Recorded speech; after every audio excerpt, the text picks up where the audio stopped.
everyone. This is an extremely momentous occasion today. Something has happened that many of you, including us, would have never in a million years dreamed would happen. I feel like I said that completely grammatically incorrect, but that's okay. You're Yoda. Oh, okay. Okay, damn, I'm Yoda. Okay. Y'all, Alex Washawn, put the camera on yourself, you freaking fiend, you Sith Lord. Alex watched Star Wars. Yeah. All six of them. Yeah, not the prequel series yet. He may or may not watch that, but the important ones. He watched all of them. You mean the sequel series? Oh, sorry, that's what I meant. Not the sequel. He hasn't seen the sequel series yet. He did see the prequels. The prequels are very important. Very, very important. But yeah, you finally watched Star Wars, Alex. Why don't you tell everybody why you finally watched Star Wars? That's a great question, Nick. So it has nothing to do with these guys. Very little to do with these guys. I went to Disney World, and the Star Wars, I want to say exhibit, the Star Wars land is pretty cool. Okay, hold on. You had been to Disney before, right? 15 years ago. Oh, damn. Okay. Very young. So I go to Disney World to Star Wars and made an appointment to build, what is it, Navi's workshop? I don't know. Anyway, build a lightsaber. I don't know what it's called. I've never done that. It's awesome. Yeah, I haven't done that. It's super cool. They're all very into it. So I built a lightsaber. And I'm walking around like, man, this place is like they did it right, you know? Yeah. And so we went home and started episode 4. You started how a lot of Star Wars fans would say is the right way. You know, I feel like maybe most, probably it's most. Definitely the right way because it's the way that it was introduced to the world.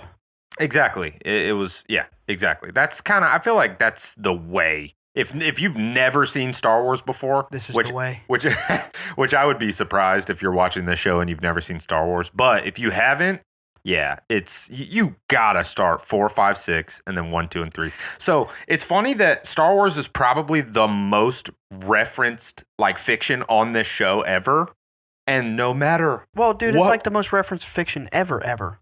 Yeah, that's probably true. That's the most universal piece of fiction ever. You're right. That's got to be true. Like everyone in the far reaches of the jungles of the world know who Darth Vader is. Right. Everybody knows who Darth Vader is. So that's a good point. I have dubbed Darth Vader in my mind the people's villain.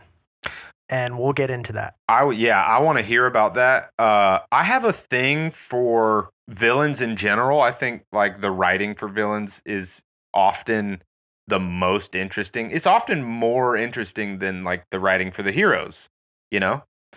And I feel like Darth Vader is probably the most well-written villain of all time. I think he's probably also the most iconic. What's up? Do you think that has to do with most people, I'd say, are like good, right? It's easy to be good. Yeah. It's easy to write good. But you have to give a reason for someone to be bad. Yeah. People don't just be bad. Absolutely. Yeah, no. That's what makes like a good villain is and there are exceptions for sure. There are some villains where you don't have to have some deep backstory or whatever that are still awesome, but like to see, you know, because okay, you watch 4, 5, and 6. Those are the first ones that came out. So if you're watching those first, all you know is this dude Darth Vader is crazy. He's mad powerful. He's extremely powerful with the Force. He's like sick with a lightsaber. Like he's scary. Yeah, he's ruthless. Oh yeah, he is ruthless. But you don't know why. And then you watch the prequels, and it gives that character infinitely more depth. And he was already like he had depth in the original movies, but it just goes even deeper. So yeah, okay. Here's a question: if we want to start breaking down these movies and getting into them, what order do we want to do them in? I think we should do it because Alex had kind of viewed them, 4, 5, 6, 1, 2, 3. I think we should let Alex lead the way because he had been taking notes on like insights that he gained from them, But I just want to say this is a big deal because we've been doing this show. We're now in year 3. We have over 100 episodes. We have referenced Star Wars dozens of times, even just like in passing, about the Force or whatever. Mm-hmm. And it's just hilarious that like we now live in a timeline we never thought was possible where Alex has actually watched Star Wars, so We've been saying a lot lately that it feels like we're in the best timeline. And like, come on. This is evidence of that. This is evidence of You're that. welcome. Yeah. Thank you, Alex. You're welcome. This is a blessing. It is. This is a blessing. And I'm very eternally grateful. I love the idea of letting Alex take the lead. You cool with that? Okay. Yeah. So let's start 4, 5, 6. Okay. All right. I like it. I'm probably going to hurt a lot of feelings here, but I'm not really prepared on 4, 5, 6 because I watched them longer ago than I did that's 1, 2, fine. 3. We'll so jog maybe your memory. breeze through. I've got some really good 1, 2, 3. I'm also got a lot to say about 4. Right? 4 is A New Hope. Darth Maul. No, No. that's one. Episode No, 1 I'm is, sorry. 1's Darth Maul. Yeah. Okay. Episode 1 is Darth Maul. Yeah, I'm all the numbers. It's But okay, it depends okay. on your perspective. Yeah. Right. Because episode 1 is also the 4th movie. That's true. So, so I'm right. All right. And episode 4 is the first movie. Right. Yeah. So I don't know. Nick, take us through Yeah. Let's 4, do it. 5, 6. I want to know. This is what I want to know. This is what I want to start with. So you have this magical experience in Star Wars Land. It is truly magical. Like Star Wars Land and Disney is magical. They have the life-size AT-AT, like And the Millennium Falcon. the Millennium Falcon. Yeah. Dude, it's They're all crazy. walking around in like stormtroopers and like even the just the Disney World employees who like work there, your ordinary kids and like they're just show up and they like work the cash register. Mhm. They have to role play. Yeah, Like yeah. it's not dollars, they only say credits, things Right. like that. It's very immersive. Yeah. So I like Han a lot. Okay, yeah, that's what I wanted to know. So coming back from Star Wars Land, you start watching episode 4. What's the moment in episode 4 where you get that first hit of like, oh wait, this is gonna be good. Like this is gonna be really good. I don't know if it happened in 4. Really? Yeah. Okay. I mean, it's like I'm an appreciator because I know that at the time that it came out, Mhm. it was world class. Mhm. But It was evolutionary. The way it ages is not like, you know what I mean? Yeah, It's sure. Just effect wise. So yeah. I'm just watching for the plot. Uh-huh. I'm kind of giggling at some of the fights. Yeah, I mean, if it's your Um, first time ever seeing it, dude. Well, Yeah. let's be clear here though. Like I think you're referencing the fight between Obi-Wan and Darth Vader in the end. And Yeah, like, very, very special, very important. But to be like completely fair, like the original idea of the Jedi was they were fighting like samurai. Yeah. That was the original vision. So if you notice the way they hold their sabers, they're like samurai. It's Yeah. minimal movements. Uh-huh. Wasn't Right. until 1, 2, 3 where they're like flipping all over the place, which is awesome. Yeah. Yeah. So, okay. So we have episode 4. Episode 4 is pretty basic. Like, you got Luke on Tatooine. He's growing up. He's like this slave farmer kid. And then out of the desert comes this freaking wizard guy, Ben. Yeah. Ben, old man Ben, who you find out is actually Obi-Wan Kenobi. And he has R2-D2. They get R2-D2 from the Jawa traders. Mm-hmm. And Luke stumbles upon the distress beacon from Leia. And it's like, help me, Obi-Wan Kenobi, you're our only hope. Luke is like, wait, Kenobi, there's that guy Ben Kenobi. Let me go see what's up with him. He's like, they describe him as like some wizard in the desert, like Yeah. some weird hooded, And really, he's been there the entirety of Luke's life, he has. Yeah. For him. waiting for him. That's actually true. And if you ever, I highly, highly, highly recommend watching the Obi-Wan TV series because you see what happened during that time when Obi-Wan was on Tatooine waiting for Luke, and it was not smooth. He wasn't just sailing. hanging out. No, No. no. There's some very important context in that show. But yeah, and long story short, it's a fairly basic, it's like your typical hero's journey plot. Yes. That's funny you say that because actually, like, I didn't want to like just come right out the gate with this, but there's this incredible documentary that I highly recommend.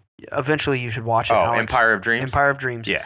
And it was pre-Disney era. Like it was not. It's on Disney Plus, but it's not affiliated with Disney as a company. It was just completely made by Lucasfilms or whoever, in the days when it was just 1 through 6. And it's like an I extreme. mean 4 through 6? 4 through 6. Or no, 1 through 6. You're right. It was just an extreme deep dive into like George Lucas, the vision behind the project, how it happened, what it was based on. And George Lucas just flat out, he comes right out and says it. He's like, the archetypes of Star Wars are very heavily based on the work of Joseph Campbell, who is an author. I can't remember the name of his book that he wrote, if you wouldn't mind looking that up. But it's a book about like mythological archetypes, and it's drawing from like syncretic occult mystery traditions as well. Yeah. So he's flat out saying it like, yeah. this shit's based on the mystery traditions. I think he has a couple. Hero's Journey. The Hero's Journey, I think, is Hero's the Journey. one. The Hero with 1,000 Faces. Yeah. And the Power of the Myth. Those The are Power all of about. Myth. Those are extremely famous books that describe like story archetypes Yeah. or mythology archetypes. But what it's saying in the very strict terminology without just saying it is it's like based on the occult and the wisdom traditions. Yeah. They're just not saying that. He at other points in that he talks about Buddhism, Zen Right. Buddhism and stuff like that too. Right. So I mean, it is obviously like pretty inspired. And the first hint of that you get in episode 4 is when they're in Obi-Wan's like hut. And Obi-Wan is explaining the Force to Luke. And he's like, it surrounds us and penetrates us. It's the life force between all things. Mhm. And, he explains that It binds the universe together. Yeah, and that we're all from the Force and will return to the Force, all this stuff. It's very spiritual. It's like the esoteric God Force energy field. It's the same thing. It's based on that. Yeah, and that's another thing we say all the time on the show when we're talking about like collective consciousness and stuff like that. Like we're like, it's the Force. Yeah. It's the Like Force. literally. Yeah, it is. And then so okay, Alex, you were saying you really like Han Solo. Yeah, I'm a big Han Solo respecter. He's awesome. Okay, now I get to subject you to one of the most famous Star Wars questions ever. Oh God. Who It's shot gonna go over first? his head, man. Yeah, I know it is. He didn't see the originals as a kid. So there's this hot debate, Alex. You remember in the tavern when they were in The cantina. Mos Eisley Cantina? Yeah. And Han shot that alien. Uh-huh. So there's this like highly debated thing. What was the conflict there? Han owed Jabba a bunch of money. Right. And Greedo, with the alien, was there to like try to collect on his debt and whatever. And Han was like, I don't have the money. I'm going to get it to him as soon as possible. And Greedo was basically like, time's up. You got to give me the money or I'll shoot you right now. And there's this like hot debate. Did Greedo shoot first or did Han shoot first? Don't care. Yeah, who Han's cares? in the right. Yeah, he is. Yeah, I mean, well, he he owed money to a gangster and he killed a guy for trying to collect on it. So I don't know if he's in the right. At the time watching, you're like, I don't know if he's in the right. I don't know this guy. And then you meet, Jabba? And you're like, yeah, that dude's in the right. Right. Yeah. So Jabba is a notorious like war criminal gangster. Like he's bad news. Yeah. some bad things are for good. Yeah, absolutely. And that's a recurring theme. I was gonna say that kind of pops up quite a bit in Star Wars. So okay, so we meet Leia in 1 or 2. in 1. 1, and then we find out they're related in 2.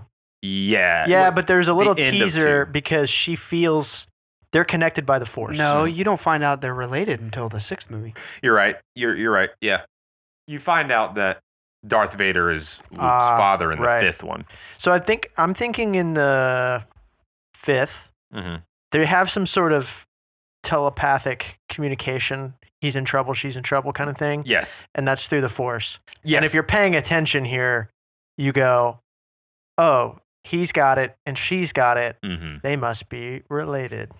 They do that. But keep in mind when it came out in 1980, nobody. 77 was the first. No, one. The 4th one. Also, Yeah. I mean, I'm also like at a head start because I hang out with you guys and we Yeah, did yeah. a whole episode on it. And so Well, like I've got all these things. It's been out for like 40 or 50 years now. Yeah. Right. I'm just saying, like, you can't escape. imagine seeing this in 1980. Mhm. This was the most advanced film of all time. Like like think about like all the movies that came out in the 70s and 80s that were like big hits. You have stuff like Conan the Barbarian, you have Terminator, all the stuff that came out in the 70s and 80s. Like it's big stuff, but like the thing about Star Wars is so cool is I feel like it was the first like big blockbuster that had these deep mystical, you could say esoteric themes.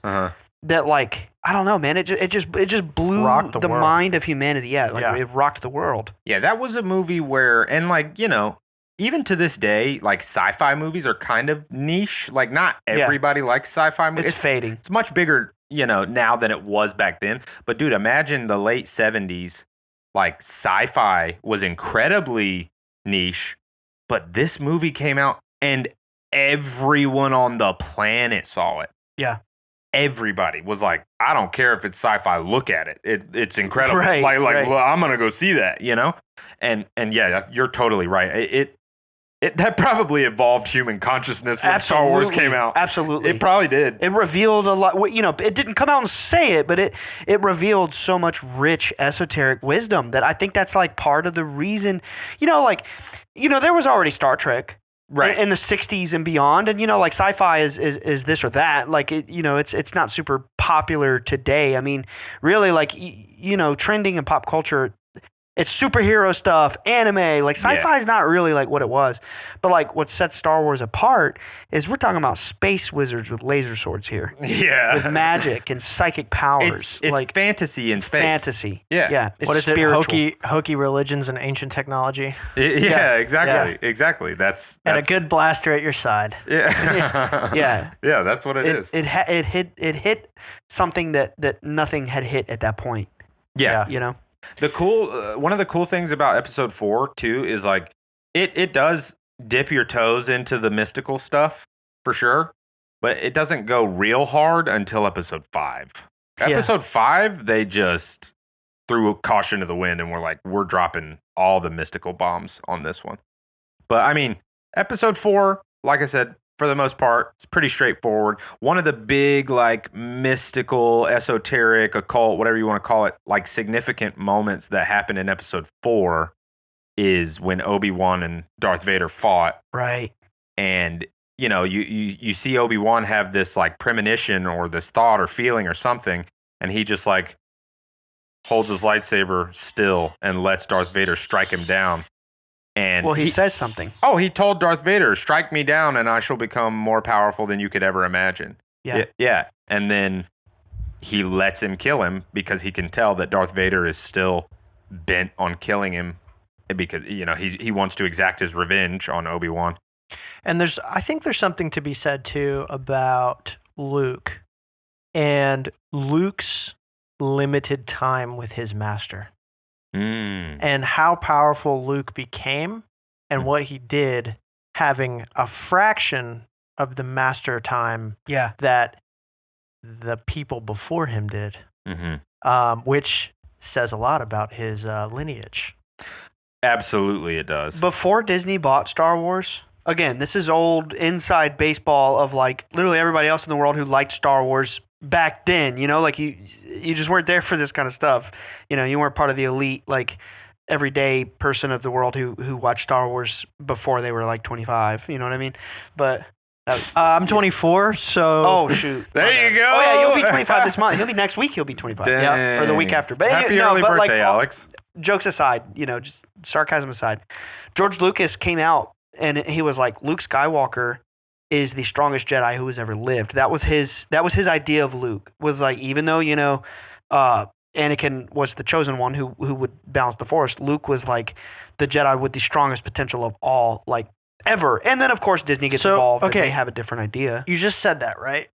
Anakin balanced the Force, Luke's strongest Jedi ever. Yeah. There would be no Luke without Anakin. Right. So who balanced the Force? Anakin. Yeah. Anakin did. Anakin never stopped being the chosen one. Everything that happened was supposed to happen exactly the way that it happened. All right. I know, you're getting me hot. Yes. All right. So Darth Vader killed the Emperor. This is what I want. We're going to breeze past 6. We'll come back. We don't have to do the whole plot thing. No, we're going to come back. Okay. So 1 through 3, I started developing this theory. And if this is just old news to you, then tell me, stop me, don't let me. What's the ramble. theory? Anakin, Darth Vader, is the journey of man. Yes. He is. He's Lucifer. He Well, is. and Christ. Dude, No, exactly. He is The second episode he of is the man. podcast is He about that. He is born not like he doesn't know who he is. And so he's born a human being with original sin because he has all of the desires of someone who wasn't brought up in the Jedi Temple. He wants to love. He was attached to things. He has this ego about him. And that's not his fault. And then he goes through this whole transition and becomes aware and then dies and is resurrected and sent to heaven. Absolutely. Real quick, I want to show you this. Maybe we can include it in the episode. Look, Alex, that's like the most famous painting of Lucifer. Ooh, show the camera. And that's Anakin. Oh, yeah, look. You could probably see it, right? Wait for it. Is it like out Wait of for focus? it. There it is. There it is. Yeah, so it's like a comparison. There's a shot where like they basically mirror the painting, the famous painting of Lucifer, and it's Anakin. And like we've talked in a recent episode about how, what's it, theosophically, theosophically, Lucifer is seen as like a representation of the journey of man. Right. So, yeah, like Alex, the I descent think, from the spiritual, and then we're here in the material, and we're learning these lessons through trial and suffering and struggle. yeah, I think Alex, you're right on the money. Yeah. And I don't know if you caught it in episode 1, but you know who Anakin's dad is, right? The Force. Yeah. It's God. Yeah, the yeah. Force. He's also Christ. Yeah, he literally was an immaculate conception. Right. He was an immaculate conception. So that appeared. brings me to my first note. Okay. And this is episode 1, arguably my favorite episode. Same. Of all It's of them. it's tied between 1 and 3 for me. One So- gets a lot of hate, but it does. is amazing. It's a masterpiece. It's my amazing. favorite. And I just want to take a moment to talk about Anakin's mother, Let's go, Shmi. who, and I just want to talk about motherhood because she is such an underrated character Yeah. with such an important job and did her duty like selflessly. She Damn, did dude, not facts. hold him back. It touched me a little bit because my mom's going through the same thing. Oh, I'm not Anakin, or I might be. You are. But I'm out of the house, my little brother getting Mhm. ready to move away, Mhm. and my mother feeling very like empty nester about it. Yeah. And it sucks, but it's like you did it. Like your mission complete. And you're not over. Like your kids aren't gone. Right. But it's like she let him go, did not hold him back, did not shed a tear in front of him, Mm. and did like just so underrated. Like you did such a good job. And I can't really find the words without Wow. being so sappy about it. But like that whole thing really hit me because she could have made it so hard for him to leave. She could have. And she could have been so jealous that it wasn't her. Let's light one for Alex's mom. Let's light one for Alex's mom. This is for you, Alex's mom. Teresa. Teresa. Teresa That's Shmi for you. Skywalker. Teresa Smisha. Yeah. Yo, you know what, Alex? Teresa Shmisha.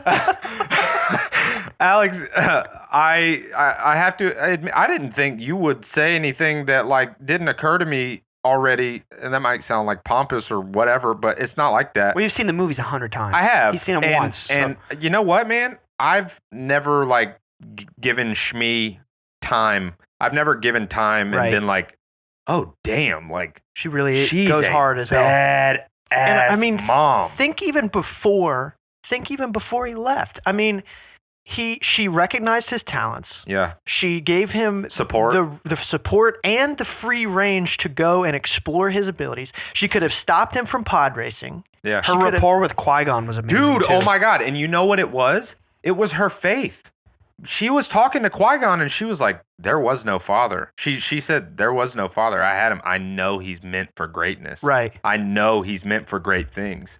So like, it was her Just faith. so selfless. Oh, dude. So selfless. Yeah. And it's like to moms everywhere who are giving every ounce of of themselves for their children. Shout out to all y'all all-star moms out Yes. there. It's got Shout to be out. one of the hardest jobs on the planet. Yeah. Shout out to You all are the moms. shaping and molding the future. Thank you. Shout out to the moms. Dude, come on with the heat, Alex. I'm So- proud of you, dude.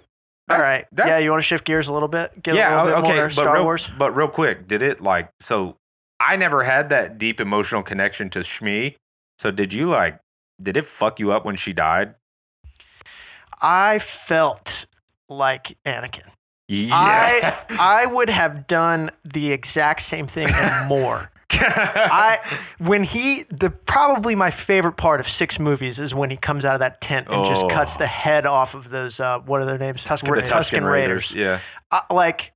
Dude. It's pretty raw, wasn't it? Oh, my God. It's so raw. He killed the younglings. He killed the men and the women and the children, too. And they're animals, and I slaughtered them like animals. Yeah. Ooh. That's pure anger right there. And I felt that. Yeah. And I would have done the same thing. And it goes back to what you were saying about the genius writing, Alex, because you're watching it and you're like, God, he should not be doing that. But Right. I can't blame him. Yeah. I can't. They tortured his mother endlessly and enslaved her, and then she died slowly and painfully from her wounds. I loved her passing. Oh, really? The timing of it, I felt resolved. I'm glad that those last 30 seconds were the last 30 seconds. But I would have done exactly the same thing.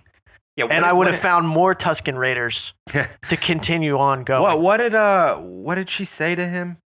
What did she say to him as she was dying? She said something like, I am complete, or thank you, I love you, I'm proud of you. Yeah. In her dying moments, she was just like, yeah, that's all I wanted.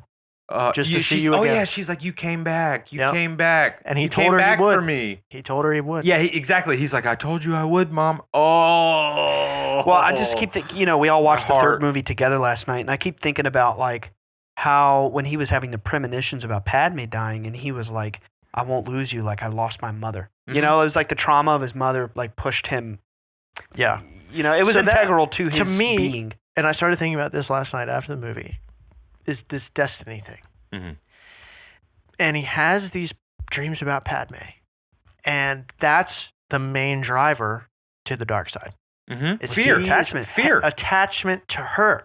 So he's having these dreams and trying to run away from destiny and is running headfirst into destiny. Absolutely. And that's how it's usually represented in fiction too. You try to run from your destiny and it just pushes you. But I think that's real life. Do you remember? Yeah. Oh yeah. Do you remember when he first had those nightmares about Padme dying, and then he goes and he seeks counsel from Yoda, but he doesn't tell him he's having nightmares because he's like, he can't rat on himself for being Jedi are not supposed to. Right. Yeah. And he's going to Yoda. He's like, I'm having these dreams, these nightmares, premonitions maybe, about people dying, horror.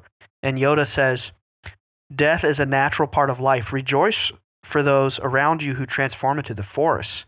We must learn to let go of our control. Mm-hmm. It's like, it's. I mean, dude, come on. So one of the most famous quotes from Yoda in the whole Star Wars series is when it might have been in 2 or it might have been in 3, but I don't remember seeing it last night. But he says, "Fear leads to anger, anger leads to hate, hate leads to suffering. These are the dark side of the Force." Yeah. He might have actually said that in the original movies. Fear leads to hate, anger, I think whatever, and then fear, anger, hate. Hate leads to suffering, dude. And here is the crazy thing. You literally throughout the 6 movies see Anakin go through all of those. Yeah. He is afraid to lose the people he loves, which leads him into anger. He starts murdering the Tusken Raiders, and he'll do anything to prevent Padme from dying, which Palpatine tells him, you're going to have to go and slaughter all the Jedi. And your former master. Yeah, then you'll be powerful enough. And that mentality of Anakin having to cut his emotions off and just brutally slaughter people, that led him into that deep hate. And then look where it ended up. His best friend cut all of his limbs off and burned him in a magma lake, and he is He is a walking, like he's, they say Obi-Wan says he's more machine now than man. Like he is living in a state of pure agony and suffering. I thought about that like karma Mm. being manifested, but like I thought of a few things in that moment. That reminds me of, it's totally not related to Star Wars, but it's the same thing, same esoteric message. When Itachi tells Sasuke, like, you have to kill your best friend to develop your Mangekyo Sharingan. But, if we're thinking about this from a syncretic or syncretistic standpoint of like looking at these mythologies, you can say Star Wars is a mythology, and we're extracting the spiritual data, the spiritual wisdom that's like hidden beneath the core. It's like the symbolism there is like, I think Alex's theory is correct. It's like, Anakin is not only the story of man, but it's also like the story of the path to enlightenment. And it shows you both sides. It shows you like, if you take the left hand path, which is service to self, he's selfishly disobeying the good and the will of the macrocosm to further his own power for his own selfish material gains. But it was for Padme. Well, no, it wasn't. It was for himself. It was for him. He said he didn't know how to live without her. He killed her. Yeah, he killed her. That nightmare he had, he manifested it through his selfishness and evil. He choked her. He choked her pregnant. Like he literally killed her. Yoda or Obi-Wan literally. No. Sidious at the end tells him, it seems in your anger you've killed her. Yeah, his anger killed her. Yeah, which he manifested his nightmare because he took the left hand. Well, he was path. having nightmares of his destiny. Mm-hmm. But again, it's like the free will thing. It's like running- right hand path versus left hand path, and that's what I love about Anakin, because then we know that like we're constantly reincarnating upwards and learning lessons in between lives. I know that he's just living one life, but it's symbolism here, right? So let me interrupt you real quick because we're really close. So in episode 3, he walks into the Jedi Temple to slay all the Jedi, right? Ryan, what the cross, the symbol of the cross, the Spirit and matter. And when he walks into that temple, he is walking across the matter axis. So he is walking the path of man being material and attached into the Jedi temple before he kills all the Jedi. Yeah. Dude. Yeah, so now that you've had time to process episode 3, what did you think about it? I want to back up real quick. I got notes on 1. Okay, bet. Let's go. Back to 1? Yeah. Okay. So that's the Duel Fates, right? Yep. Duel Darth Maul. Fates. So obviously, fantastic battle, great choreography, whatever. But I thought after watching this, I was like, what a great snapshot. And just if you wanted to know about the dark side in one battle, that's the battle to watch. It is. Because he essentially kills no, help me Qui-Gon. out. Qui-Gon. And his lightsaber sitting next to him. Mm-hmm. And then Obi-Wan is hanging. Darth Maul kicks the blue lightsaber off the ledge. Now, this is where faster, easier, more seductive comes into play, but he didn't think it all the way through because Qui-Gon's lightsaber is still there. So he is so wrapped up in what he's doing in the moment, Darth Maul is, because he's a Sith. He doesn't realize the long term that the other lightsaber is over here, and that is his downfall because Obi-Wan jumps up, grabs the other lightsaber, becomes the master, switching colors. Yeah, yeah. Symbolic, Like, that's obvious grabs his one. master saber. Yes, that's the obvious one. But I just thought the whole Darth Maul did not think it through to be very foreshadowing to the Sith. Well, that's how the Sith fight. Like Passion.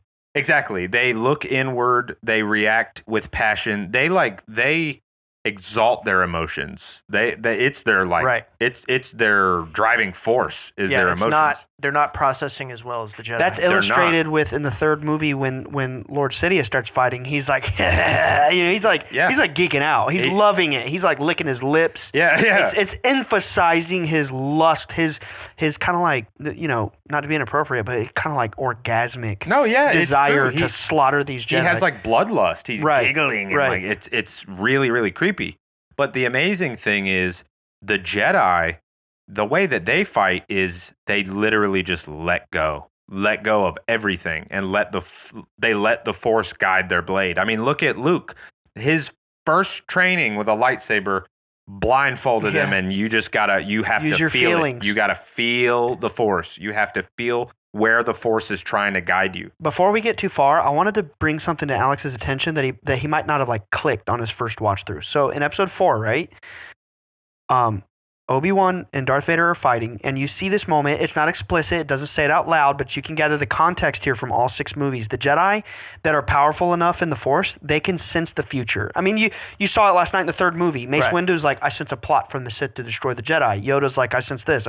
They can feel into the future in a limited way. Yeah, Obi-Wan knew that Darth was going to kill him. Obi-Wan knew that had to happen for that Luke to progress through his destiny. He Absolutely. knew. But where did we see that again? Qui-Gon. Episode 1. Qui-Gon. Yeah, Qui-Gon. He meditated. He sat there and he meditated.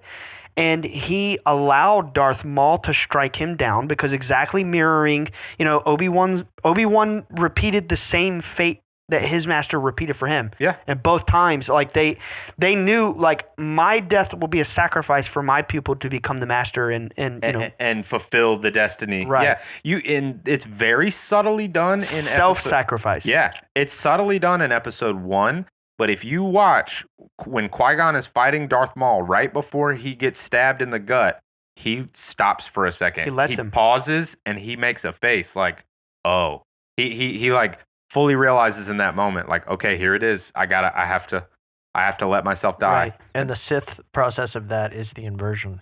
Yeah, they kill their masters in their sleep and all this and that. It's beautiful. The illustration of like the right-hand path, which is in simple terms, it is service to others. Mm-hmm. You self-sacrifice, not literally killing yourself, but helping others, compassion, versus the left-hand path, service to self, lust for power, lust for gain, greed, all that. There's nothing better. Like Star Wars nails it. Yeah, and like the way that they describe the Force too, like if you read some of the deep lore of Star Wars, like when a Sith and a Jedi are clashing, like it's just the Force working itself out. It's already pre-written what's going to happen. Yeah, they're really just kind of like automatically following the Force's will without even knowing it. They're just the physical representation of what's happening in the astral realm or in the Force realm or whatever. So, Anakin's journey, the will of the Force? The what? Yes. The will of the Force. Yes. 100%. All of it. Everything that happened was dude, the Force spit out a guy. The Force literally was like, you have to be here. And everything was pre-written. The more you watch the movies too, the more mind-blowing it gets because you see so many things you haven't noticed. Oh, it's crazy, man. Yeah, I mean, the Force literally spit out a guy, and there's a lot of theories that you're downplaying Shmi again. What do you mean? The Force spit out a guy. I mean, dude, it's immaculate conception. Like literally. I'm just messing with you. There's theories that Plagueis was the one that put Anakin in Shmi, which I don't know. But I mean, hey, it could be the Force working through Plagueis to do that. Who knows? But I wanted to highlight something. Just the concept here. Remember, sometime in the last, I don't remember exactly when we did this episode, but it was the Karma episode. Remember around the time we did Pinocchio? I think we recorded them the same weekend. Yeah. And they came out shortly after each other. But something that we talked about, when you study the laws of karma, I think there's 12 laws. It's like anything that is truly good and that is truly selfless and that is bred from compassion and like right living, right intention, in the cosmic, like not on the individual micro scale, like I live 70 years and poof, I'm gone. But like in the cosmic scheme of things, anything that is manifested through goodness takes a much longer time because it's permanent. It is a more subtle change over the long term for things to manifest. And I just think about it like the galaxy was enslaved by the emperor for, I mean, we can speculate it was 30 or 40 years, between all of this starting in the first movie till Luke, defeating them in episode 6. It's not super long, but at the end of it all, it was balanced out and light was brought on the people. But think about like individual daily life. You see people like I mean, I don't want to like bring hate on anybody name dropping, you know, like you think about people like Jeff Bezos or like Bill Gates or like these ultra billionaires, trillionaires who have, and this is a very rudimentary example, but you have people in life who have made great fortune and great fame and great recognition for themselves and great luxury by stepping on other people. Yeah. It's that left-hand path, that Sith service to self lifestyle. And then you have people that you know, everybody knows somebody who's just such a kind, modest, loving soul, and sometimes you're just like, but they're just barely making it. Yeah. I think about like mom and pop businesses that just go out of their way to take care of the people that are there for them. Yeah. You know what I mean? In correlation to your Jeff Bezos Amazon type. And like it clearly illustrated in the movie that Sidious was, in terms of like raw battle power, I mean, sure, his battle with Yoda was technically a stalemate, technically, but like even Yoda was telling Obi-Wan, like, you're not powerful enough to defeat him. It goes out of its way to explain to you that, two Sith can take on all the Jedi. There's so much more like raw destructive power, but like, in the end, they lose. Yeah. The good takes this much longer time of all of these devoted neophytes and disciples, like surrendering their control and their will to the will of the higher power, God, or in this case, the Force, and letting it slowly and subtly work out the events of the everyday in the micro and the macro for it to be balanced forever. Yeah. You see what I'm getting at here? It's absolutely. like the good takes time to manifest. Yeah, Yoda describes that in episode 5, and it's probably the thing that I quote the most on the show when he says the dark side is quicker, easier, and more seductive. He means that. But it destroys you. Oh, yeah, but it'll destroy you. But I mean, he means that. It is quicker. Like, we make examples. We talk about people in the real world who have dark intentions and will twist this occult knowledge and do really bad, fucked up dark things, stuff. dark things, as like a quick catalyst to make big magical things happen, manifestations happen in their real lives. That might be, who knows? That might be why, some of the messed up things you see happening on the news, you never know. You really never know. Right. I mean, Right. even in the olden days, in the medieval times, they were sacrificing. Even in the Bible, they're sacrificing people, good and bad, sacrificing people to make magic happen, to make things happen quickly. It's quicker. It's easier because it doesn't take as long, and it's more seductive because it's like addictive. It's like when you start. I mean, quick results. Look at Anakin. Look at Anakin. Well, his eyes are turning yellow. Did you notice that, Alex? As Anakin is becoming Vader, his eyes are turning yellow like Sidious's. He's getting that power immediately from just like turning off his emotions, and he's basically like ritually sacrificing people. I mean, it's, if you think out of the box about it. No, that's not so far out of the box. Yeah. But, again, it's like you have the Jedi, on the other hand, who from childhood devote their entire lives to being an acolyte of this faith-based, merit-based system where they devote themselves to the will of the God Force and goodness and the light. And they spend their whole lives. Like, what's so cool about the Jedi is at every waking moment, according to their tenet, it's like you have to be calm and neutral and not have attachments to anything. Literally Buddhism. Like Zen Buddhism or Tibetan Buddhism. Straight up. It's Buddhism. It's crazy. It's like rainbow body. Like they're trying to achieve rainbow body, and they do. They go into the They Force. become Force ghosts. Like, straight up. They merge with the Force. What were you gonna say, Alex? I was just gonna say the moral of the story is: do not fall in love with politicians, no matter how good looking they are. Do not do it. You think that was the main problem? Also, don't seduce a Zen monk. Yeah, exactly. Yeah, there you go. What about that? You have any notes on episode 2? Yeah. Yeah, because full episode disclosure, 2, third eye headset. What? That's what I wrote down.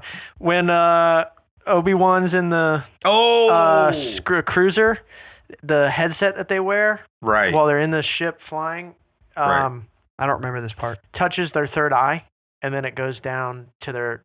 So they're driving the ship with their third eye, essentially. Which planet? What did it look like? In any of the cruisers they got in. Yeah. Okay. I haven't seen episode 2 in just a few years, so I can't. Well, even in 3. Even in 3. When they're the headpiece flying in their ships in space? Uh-huh. Yeah, when they're flying into Grievous's ship, he's wearing this third eye. Like this headset that stops at the third eye. Right. Dude, it's so crazy. I'm just remembering, like, there's so much that happens throughout Star Wars, but even in Episode 4, you can see the Force like manifesting its will. Like even at the very end of the fourth one, when Luke has to like close his eyes and meditate to shoot down into that vent. Yeah, that's right. Do you know what I'm realizing? Yeah. What? Well, I don't want to cut you off. No, That's a you're great good. point. Do you remember in 4 when he's supposed to be training with Yoda? Luke is supposed to be training with Yoda. No, and that's he's like, 5. Yoda doesn't come into Okay, that's I'm 5. sorry, 5. And he's like, no, my friends are in trouble. I have to leave. Uh-huh. That's so similar to his father. Well, how so? What do you mean, think about it. All the times, like when Padme got pushed out of the helicopter, fell out of the helicopter, and he's flying into the building to mess up Grievous. Yeah. Or not Grievous, Dooku. And he's like, we have to go back for Padme. Yeah. But, or in like... Dude, he's exactly like his father. I mean, in so many ways Right. he is. And originally, like, there are some moments in the original trilogy where you kind of see Luke on a teetering point where he could start to go towards the dark side. Especially in Return of the Jedi. Yes. When he's fighting Vader. Exactly. He overwhelms him with power. Mm-hmm. And Sidious is like, good. Do it. Good. Yeah, he's like, he feels Luke's anger. And like I said, it's amazing that with the limited time that he had with his master, that he was able to not be seduced. Mm-hmm. And then I think that Darth Vader saw that and said, and knew, I mean, he knew it was his kid. Darth Vader saw him not get seduced the way that he was, and then had that soft moment and then killed Sidious. Yeah. And then, like, come on, the moment when he's like dying and Luke's like, we have to get you out of here. And he's like, no, it's too late. And he's like, I got to save you. And Darth Vader's like, you already have. Oh, It's also, again, it's like what we talked about in, I think, the Akira episode, where it's like Akira went to the dark path, but then in the end, he still ascended to God consciousness. Tetsuo? Yes, Yeah. not Akira, but Right. In that episode, Darth Vader, he takes this dark path, but then at the end, he's still redeemable. And honestly, you can't even really imagine what would have happened if he didn't do that. But that truly is the way that it had to shake out. I mean, they make that clear, like the Force. Well, and it just makes me think of religion. Uh-huh. Like, you could be Darth Vader. You could be out there. You could be worse than Darth Vader, and you can still be forgiven. And you can still ascend to be a Force ghost. Oh, dude, absolutely. Look at like Luke and Padme both at one point, at different points, say about Darth Vader, like, there's good in him. I feel it. Yeah, right before she died. Yeah, there's good. Yeah, those were her dying words. There's good in him. There's good in him. And then Luke, when he's like face to face with Darth Vader, there's good in you. I can feel it. I feel it. No, so she sang that, and Obi-Wan is holding Luke right next to her.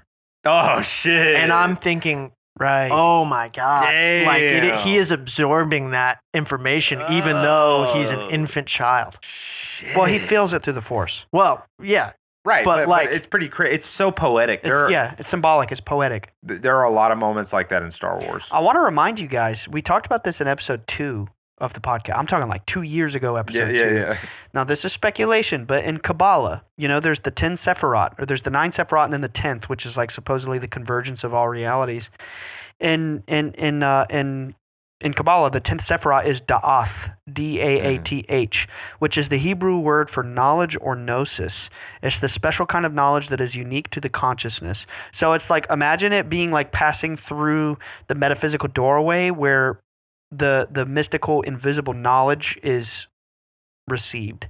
So like, these Jedi, they get seduced to the Sith. They pass through this doorway of the forbidden, the forbidden arts, and they receive this knowledge that is not considered acceptable by the other Jedi. I don't know. I wonder if he was playing on this word when creating Darth. Yeah. So essentially his name means all-knowing father? Darth Vader, yeah. I mean, yeah, you could think about it like that out of the box. Father of Gnosis. It's speculation, but yeah. The father of Gnosis.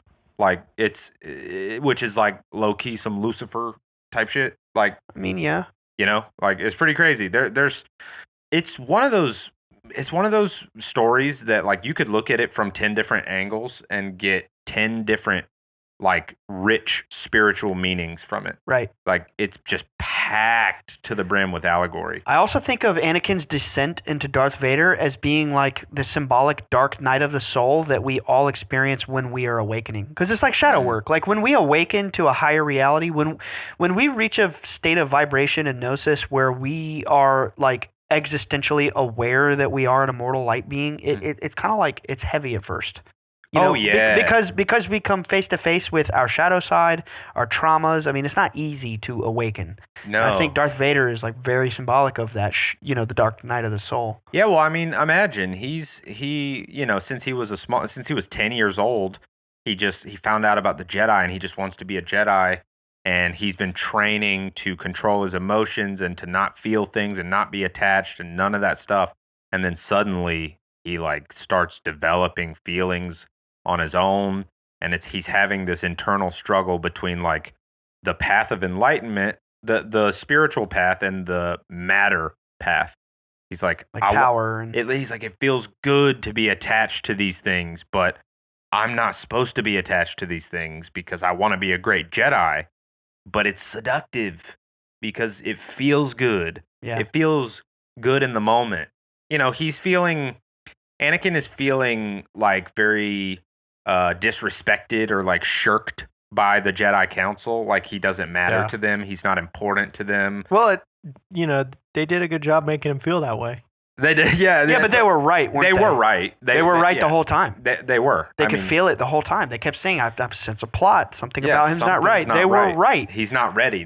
He's not ready. And it's because like they probably had that little kernel of a feeling like this could go south. And if it does. And it did. Exactly. Yeah. Did it go south? Because. Well, it did. Yeah. It went south and it had to go south to go north. Well, right. I mean, like destiny played out regardless. Right. But if the Jedi Council had given him, I want to say more respect, but really it would be more communication and more openness. If they would have been like, look, you're not ready and this is why. Not just, you're not ready, sit down, boy. Well, I mean, these are like old enlightened masters, and he's like a 20-something-year-old kid who's like trying to get buck with them. Yeah. You know, also like a 20-something-year-old kid that could probably kick their butt. I mean, not really. Obi-Wan humbled him, and Obi-Wan wasn't even the most powerful one. Mace Windu smacked Sidious. His by combat ability, Mace Windu was the peak. Yeah. He got Mace cheated. Mace Windu is literally like, he's canon the best lightsaber fighter of all Jedi and Sith. Like, is that how he got a special one? No, he got you know the story about that? No. Oh my God. Bro, this is literally how he got a purple lightsaber. Samuel L. Jackson, when they were doing... like the real life story, yes. Not like the... listen, no, there is no... Well, they did retroactively make a lore reason as to why, but Samuel L. Jackson, when they were filming the second one, he just like walked up. There's a video of it. It's in Empire of Dreams. He walks up to George Lucas and he's like, so who makes the decision on the lightsaber colors? And George is like, well, the good guys are blue and green and the bad guys are red. And he's like, so there's no purple? And George was like, we could maybe give you a purple one. And he got a purple one. That was it. Yeah. So then they were like, well, he's also knowledgeable in the dark arts, so it's red mixed with blue, but like that's the real reason. He was like, I want a purple one. Yeah. And George was like, that'd be dope. And they did it. Yeah. But Mace Windu is canonically the best lightsaber duelist of all. He's kind of like the peak Jedi. Like he was leading the meetings and everything. You know, the only person that could like keep up with him in sparring? Qui-Gon Jinn. I believe that. He's the only one. And then like Yoda is the strongest in the Force. Right. Like among Jedi. But truly, Darth Vader is like leagues stronger than like peak Darth Vader. Yeah, Darth Vader does things with the Force that is just like it doesn't. He like pulls Imperial cruisers out of space with the Force. Like he's on a different. Do you remember in the show, the Obi-Wan show that came out last year, where he was like fighting lightsaber duels with the Force? That was cool. Oh, it was like kung fu. yeah. Like that was cool, dude. Dude, he was like we should show him that clip. He was blocking lightsabers with his hand with the Force, like just like that was cool, bro. And then they're trying to escape in that ship, and they're like taking off super quick, and he literally just stops them and pulls them. We should down. show him the clip in Rogue One too. At the end, when he's chasing him down the hallway. Bro, that I've is seen insane. it. You have? Yeah, I watched Rogue One. Unreal, bro. Because me and my buddies watched Rogue One, and then we got walkie-talkies and started driving around calling each other red leader, gold leader. Okay, let's geek out for a minute. Let's geek out for just a minute. Let's just get real geeky about Star Wars. Alex, you've seen all 6. Which one's your favorite? Episode 1? Yeah. Okay, episode 1. What's your favorite lightsaber battle? You tell me that Obi-Wan versus Anakin fight was not so good. Yeah. Dude, think about this. Remember that moment when they were fighting on the table and they were doing the exact same moves so they weren't hitting each other? They were like spinning the sabers around them in the exact same formation. So it's because he trained him, so they have the same. Exactly. When Anakin cuts Dooku's head off. That was cool. That's my favorite. That shit was sick. I like their fight in the second movie. Yeah, that was where really like, you know, they knocked the lights out and Obi-Wan got beat up, so like Anakin has both their sabers and he's fighting with 2 sabers in the dark, and then Yoda shows up. Yeah. That just didn't have the outcome I wanted. So Well, that's why it's not let my go favorite. of your control, you know. No, I know, but I liked the anger and the do it. Okay, yeah. I mean, like my favorites are Duel of Fates, like Qui-Gon and Obi-Wan versus Darth Maul is like dude, you tell me when you were a kid and you watch episode 1 for the first time and you see Darth Maul light up his lightsaber and then a second one comes out, you tell me you didn't shit yourself. Oh, dude, I was like 6 years old, first of all. Yeah. And I was like, oh my God, like this is the best thing I've ever seen. You can do that? Yeah. He has a double one. Yeah, like he has 2. Because, you know, I'd seen 4, 5, and 6 on VHS like 1,000 times. Yeah. Do you know what one of my issues with the 7, 8, and 9 are? What? Have you seen them? Well, I know enough of them. Okay. I mean, Ryan's holding one of the lightsabers from 7, 8, and 9. Yeah. And my thing is like, you are so right that Darth Maul's lightsaber, stunning. It's right? so sick. Ahead of its time. It's mind blowing. And then they're like, oh, we could just keep doing this. And I'm like, no. No, not everybody gets a special one. This one's cool, though. Well, no, it's cool, but it's like there's a lore reason as to like Kylo made it like that. The thing is, in like Star Wars lore, there actually are dual sabers. There have like always been dual sabers. Like even in Old Republic times, there were Sith who had dual sabers. In different forms and fashions too. But that is like just a creation of Kylo's himself. He was just like, his lightsaber is all fucked up. Like it uses a cracked kyber crystal, so it's like very unstable. And he actually had to put those on the side as vents. Yeah, they're like exhaust vents. It's just like a side effect that it happens to work as a hilt.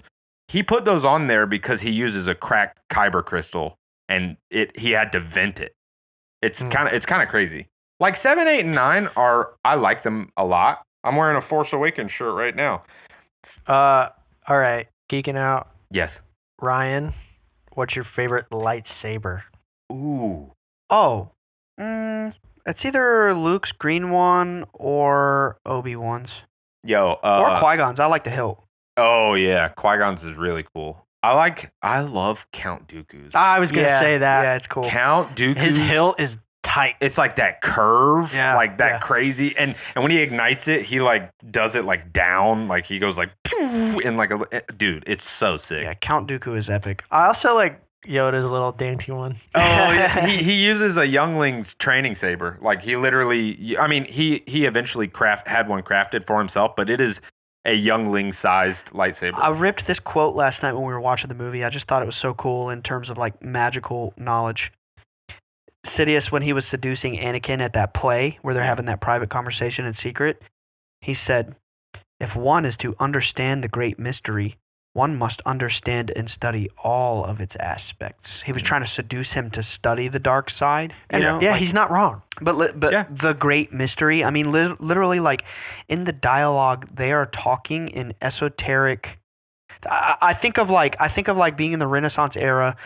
Going to some alchemical society, and they're like reading this knowledge to you, in order to understand the great mystery. That's the vibe I get from the dialogue of the Jedi and the Sith.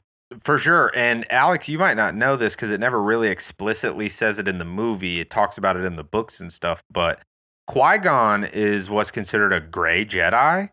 And it's because like he is a Jedi, but he is knowledgeable in the sides of the ways of the dark side.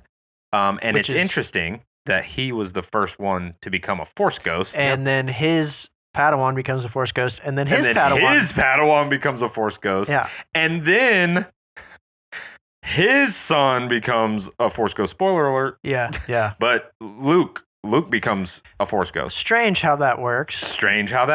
And Yoda too. But I mean, come on. We all saw that coming. Yeah, Yoda gets what Yoda wants. Yoda is like, Yoda's Dumbledore. you know how old Yoda is? 900 and something. Yeah, he's like 900 and something years old.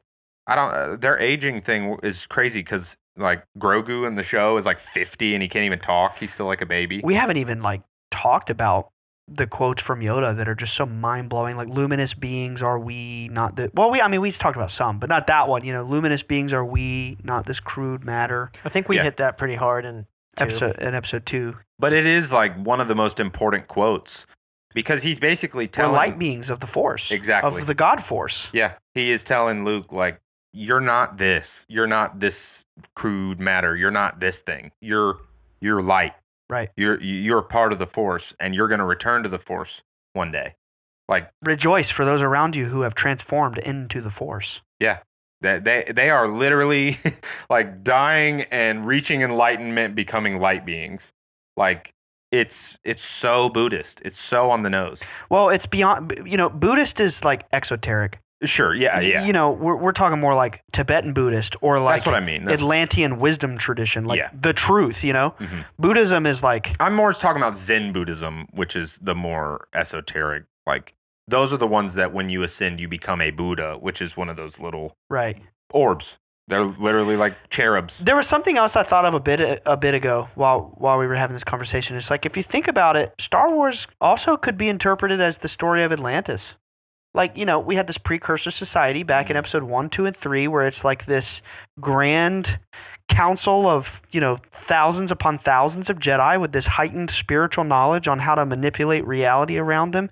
And then you have this dark side who, just like the story of Atlantis goes, according to Helena Blavatsky or Edgar Cayce or whoever, the story goes that there are people who are seduced by the egotistical uses of magic, right? And they enact a war between the two, and there's like this cataclysmic type event where the precursor society is wiped out, but there's vestiges of the society that survive in secret and hold on to this knowledge and pass it down to initiates in secret, in the sense that we have Obi-Wan and Yoda who are teaching Luke, the new initiate. But then, as real human history goes, the dark side, for whatever reason, retained power over the macro in the form of the Empire. Well, we have, whoever's in control of the world today since the times of Babylon and even before. It's like and then there's an age. In the movie, it's only 30 or 40 years later, but there's an age where this initiate comes forth, this knowledge begins to spread again, the Empire's defeated, and then they live in an age of peace. Yeah. It's like the return to the old Atlantean society. Yeah. That's cool. That's a cool way to think about it. I want to say one other thing completely unrelated to that too. It's very interesting to me how the illusion of safety led all of this, especially in episode 3, led everything down this very, very dark path. Because Anakin is going out of his way to do all of these things to ensure Padme's safety.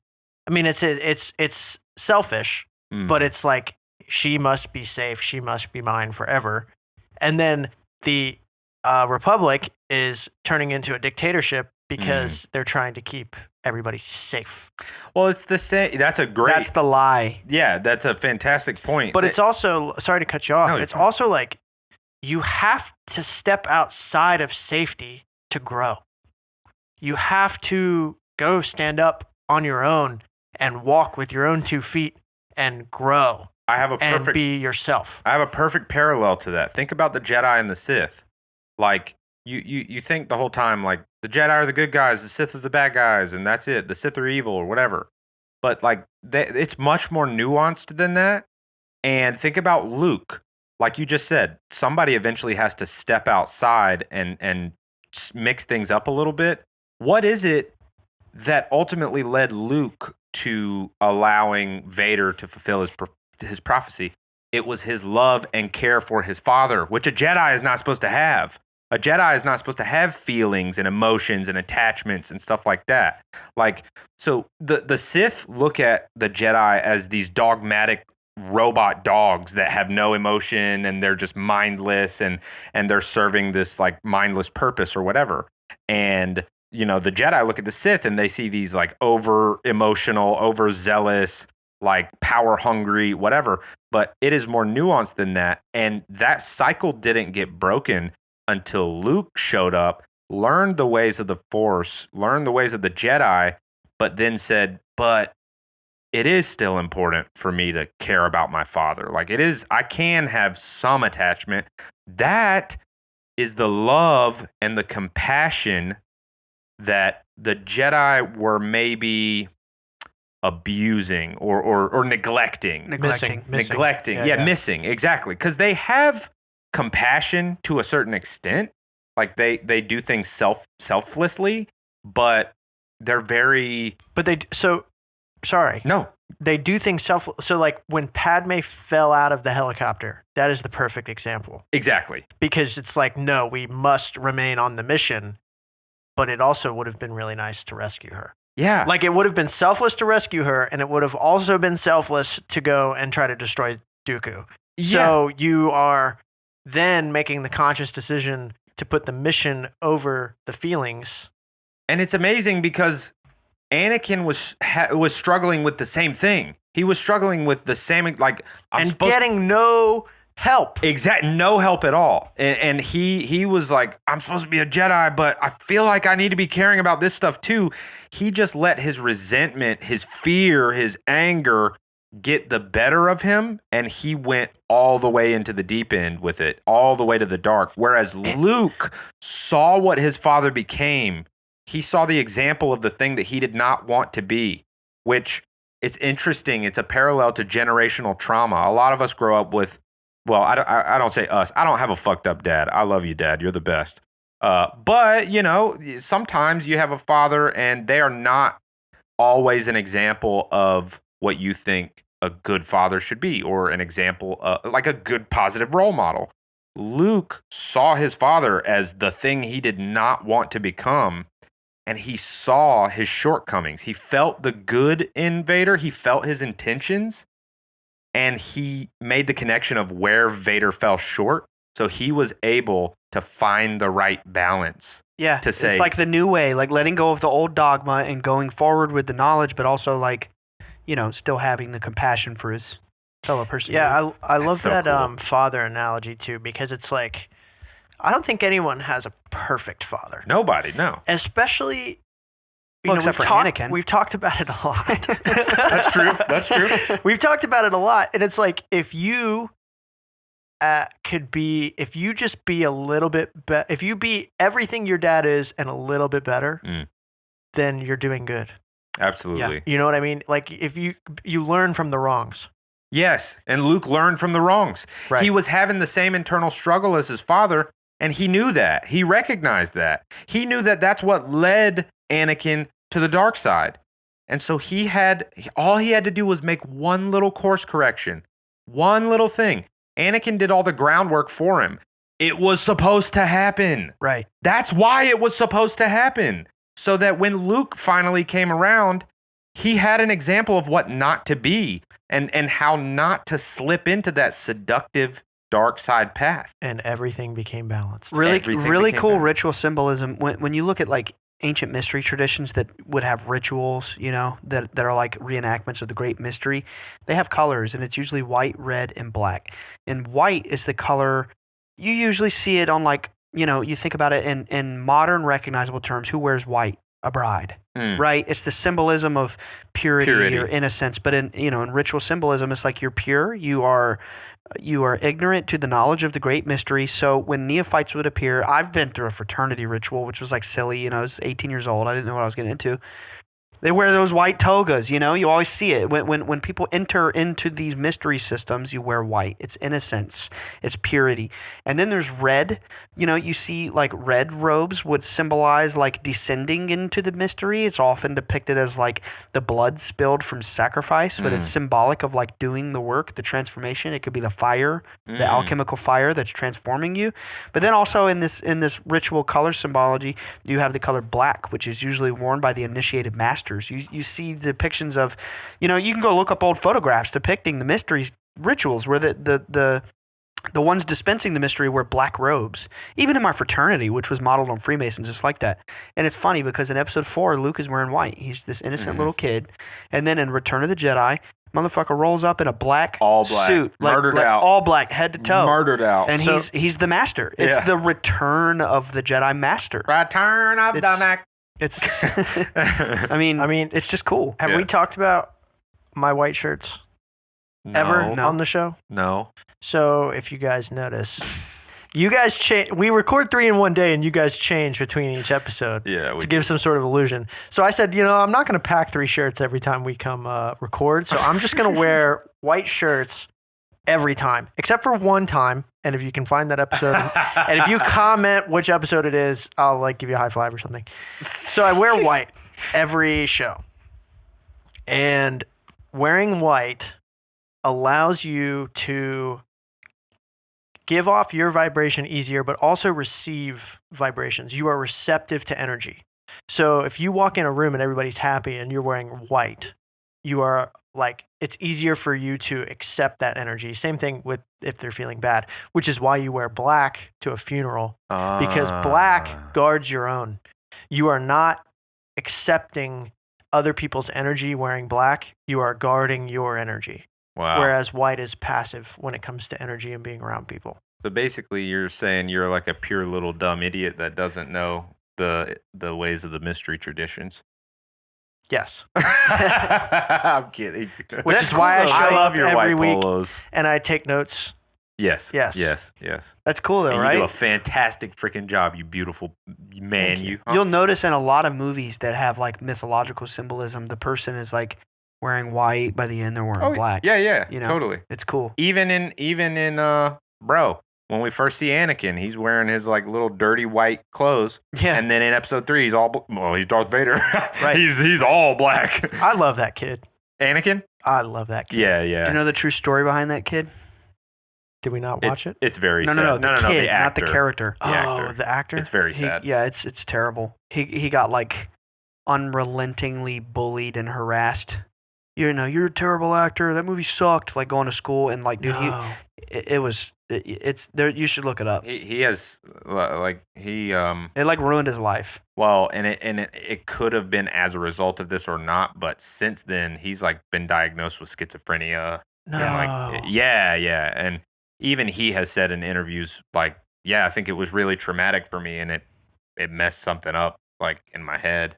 Yeah. And for a long time, which I've seen things lately that he's finally doing better now. Oh, and dude, same thing. Because I watched it. Same thing happened with the actor who played Jar Jar Binks. He got so much hate that he was like. And then they said after episode 1, we gotta scale this back. We gotta pull Jar Jar Binks back. Way back. I like Jar Jar. I did too. I had a Jar Jar Binks sleeping bag as a kid. He's funny, dude. He's hilarious. I'm ashamed to admit that through 4, 5, and 6, I thought 3PO was annoying. What? Yeah.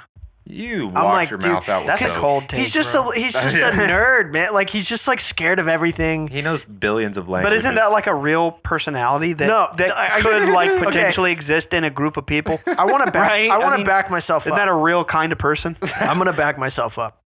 They did such a phenomenal job with the droids. Yes. Oh, yes. dude. Best You ever. know what they're thinking, what they're feeling. They convey emotion through They're people. beeps and sounds. Yeah. And I'm struggling because for a long time I had the Mando mentality of no droids. Oh yeah. So I'm kind of on the fence about that because like R2, phenomenal piece of equipment. Oh yeah, R2 is But they're the people, goat. man. They're not just Hey, equipment. what'd you think about episode 3 when R2 straight up scrapped those 2 super battle droids? Remember he like poured oil and then set it on that was fire? cool. He just straight up scrapped them. Like, I liked when he broke them out of. They said R2 now, and he like shocked a bunch of people. oh yeah. R2's a little badass. Yeah, well, I mean, he shoots Luke's lightsaber at him in episode 6. Yep. And He's I always love, there. I love how the droids came into Luke's life. Oh yeah. Like that was beautifully done. It's fate. It was well, fate.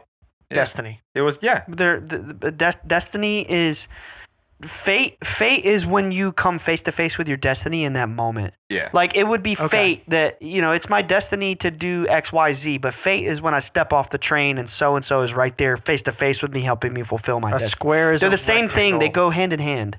Yeah. You know? Hey guys, I think we did it. That was amazing. No more questions for me. I mean, you got anything? Who's your favorite character and why is it Padme? Well, it's not. It ain't Batman. Well, it's not even not. close. That's just me my, then. my favorite character like ultimately if I had to choose it's got to be Yoda. Like Yoda is Yoda. Like he's the best.